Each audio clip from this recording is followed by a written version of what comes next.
Le soleil tapait dur sur la petite ferme de Marcel. Depuis des semaines, la sécheresse était implacable et les récoltes maigres. Mais ce n'était pas le manque d'eau qui pesait le plus sur Marcel. C'était la guerre froide qu'il menait avec son voisin, Antoine. Tout avait commencé avec une clôture mal placée. Décalée de quelques centimètres, selon Antoine, elle empiétait sur son terrain. Marcel, lui, affirmait que la clôture avait toujours été là. Les mots ont fusé, les accusations ont volé. Et en un rien de temps, les deux hommes, autrefois amis, se sont retrouvés retranchés derrière des rancœurs tenaces. Chaque matin, courbé par le travail, Marcel lançait un regard noir vers le champ d'Antoine. Il refusait de lui adresser la parole, même pour le plus élémentaire, comme l'état de leur puits. L'énergie qu'il dépensait à entretenir cette hostilité était immense.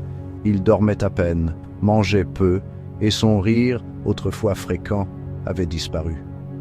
Antoine, de son côté, n'était pas moins affecté. Il s'était replié dans le silence, mais sa femme voyait bien que cette querelle le rongeait.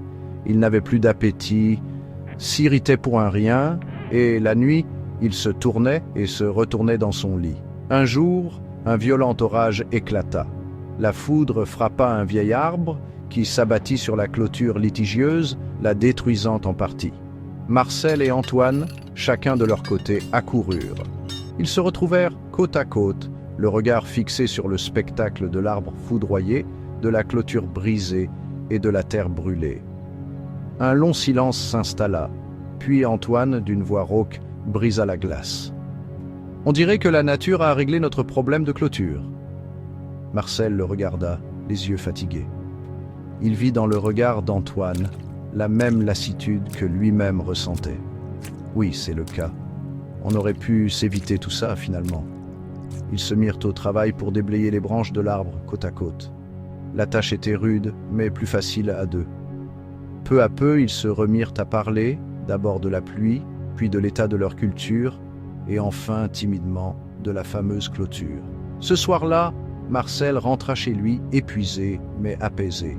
Il mangea avec appétit, et pour la première fois depuis des semaines, il dormit profondément. Il avait compris que le petit bout de terrain qu'il croyait défendre ne valait pas la paix qu'il avait perdue. Antoine, lui aussi, se sentait plus léger. La tension était retombée et il réalisait à quel point la colère avait empoisonné sa vie. Il savait que le chemin de la réconciliation serait long, mais au moins, ils avaient de commencer à le parcourir ensemble. La clôture fut réparée en quelques jours, mais elle n'était plus une ligne de division. Elle était le symbole d'une trêve retrouvée, d'un fardeau allégé. Marcel et Antoine avaient appris à leurs dépens une précieuse leçon. Tout conflit use, et parfois il est plus sage de lâcher prise que de s'accrocher à ses rancœurs.